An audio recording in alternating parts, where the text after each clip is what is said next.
Hello guys, this is Dan from 63 Degrees Right.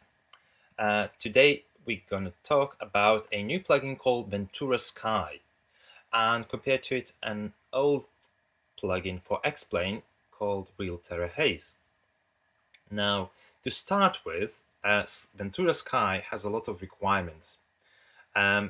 First of all, you have to have SkyMax Pro, you have to have Real Weather Connector, you have to have NOAA weather injection system plugin installed, and you have to run X-Plane 10.50 or higher in order to run this plugin. Now, what does it do? So first thing that it introduces is a sky color profile. So this profile gets installed into SkyMax Pro folder and loaded through SkyMax Pro, and you select it and boom, you have a sky color profile enabled. Second thing, it introduces so-called meta interpolation, which it just allows smoother transition between low visibility and high visibility, and hence helping you to avoid situations like you are on the final and suddenly you appear in the fog and suddenly becomes a category 3 landing. The third thing Ventura Sky does is introduces a visibility limit. Now, it's a strange one. It limits visibility to 16 nautical miles. If visibility is lower, it's obviously going to be lower. But if it's higher, it stays at 16 nautical miles. I believe that's the number. Apparently, there are improvements to autogen rendering, effectively disabling the fade-in of autogen below 10,000 feet. Essentially eliminates the problem when there are semi-transparent buildings and white buildings at the horizon. It fine-tunes a lot of things, but it has some additional features within the code.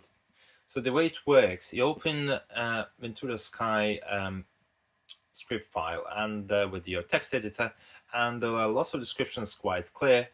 Doesn't have a graphical user interface, so and installation requires few bits and bobs.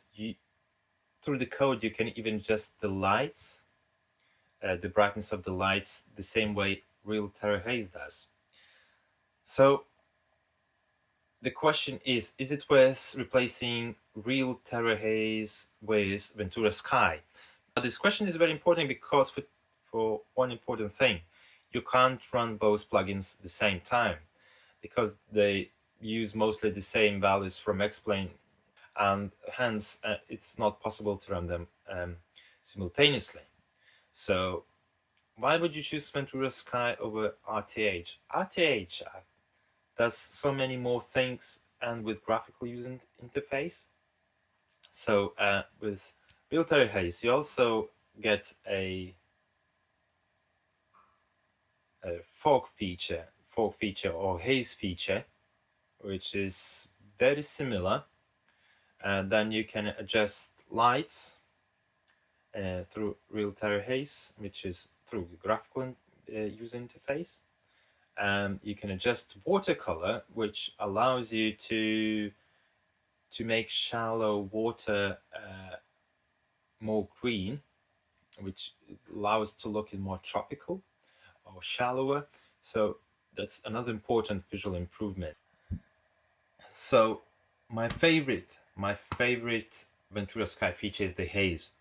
The reason being because the way it handles that haze, it depends on the angle you look at the Earth's surface and the distance, and it essentially introduces the feature which will be introduced in X-Plane 11. I don't think X-Plane 11 looks that good, or might look that good, but at the moment Ventura Sky Haze, it's my top favorite feature. That's the reason I'm using Ventura Sky at this very moment, and it's really good. The objects, like for example mountains, if you have range, it gradually decreases the visibility of them, and the further you look, the cooler the color is, and that's how things works. That's how your eye perceives distance. So it means it creates this illusion of distance.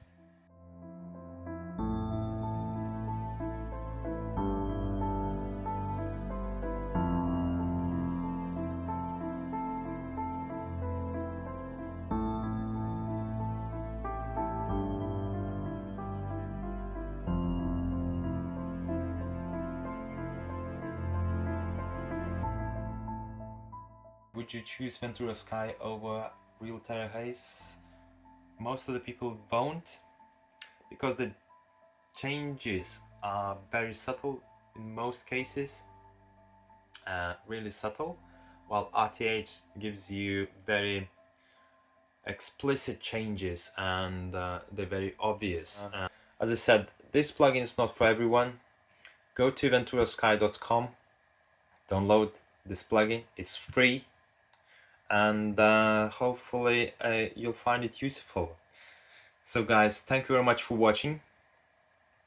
If you like my videos, just press the like button, and if you don't like it, just go and make yourself a cup of coffee, and see you soon. Subscribe.